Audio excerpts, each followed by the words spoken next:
আত্মসমর্পণকারী সদস্যদের পুনর্বাসন ও আর্থিক প্যাকেজ বাস্তবায়নের দাবিতে ফের আন্দোলনের ডাক দিল আত্মসমর্পণকারী এনএলএফটি ও এটিটিএফ এর নেতৃত্ব। শুক্রবার আগরতলা প্রেস ক্লাবে সাংবাদিক সম্মেলন করে আগামী 4 সেপ্টেম্বর থেকে 72 ঘন্টার রাজ্যব্যাপী বন্ধের ঘোষণা দেওয়া হয়। পাশাপাশি চুড়াইবাড়ি আসাম আগরতলা সড়ক এবং ভারত বাংলাদেশ সীমান্তের আখাউড়া রোড সহ একাধিক গুরুত্বপূর্ণ সড়কে অবরোধ করা হবে বলেও জানানো হয়েছে।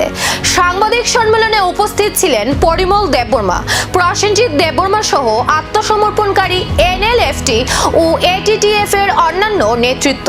তাদের অভিযোগ, পুনর্বাসন সংক্রান্ত একাধিক দাবি রাজ্য সরকার এখনো পূরণ করেনি। তাই দাবি আদায়ে ফের বৃহত্তর আন্দোলনের পথে যাওয়ার সিদ্ধান্ত নেওয়া হয়েছে। এর আগেও একই দাবিতে আন্দোলনের কর্মসূচি ঘোষণা করা হয়েছিল। এবার 4 সেপ্টেম্বর থেকে 72 ঘন্টার বন্ধের ঘোষণায় রাজ্যের পরিস্থিতি নিয়ে নতুন করে তৈরি হয়েছে জল্পনা। দিল্লিতে আমরা এগ্রিমেন্ট করেছি, বর্তমান 2 বছর হতে আরো 12-13 দিন হয়ে গেছে। আজ পর্যন্ত আমাদের যে ট্রিপার্টিস এগ্রিমেন্টের কার্যকারী এখনো করা হয় না।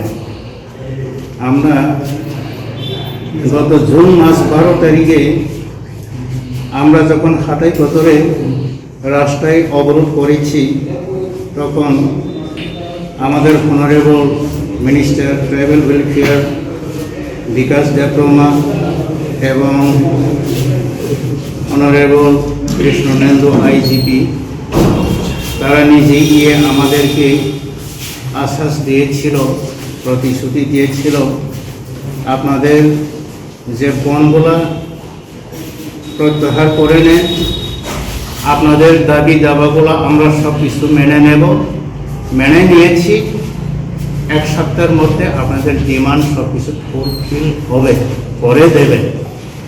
কিন্তু আমরা জুন 17 তারিখে honourable minister professor doctor Manik Saha, ওনার সাথেও আমরা ওনার বাঙ্গালোরতে আমরা আলোচনা করেছি বা মিটিং করেছি। তখন সব কিছু অফিসারদেরকে আমাদের যতগুলা ক্যাডার অ্যাকসেপ্ট এবং কেস পেন্ডিং দাবি পূরণ না হলে আন্দোলন কতটা তীব্র হবে, এখন নজর সেদিকেই।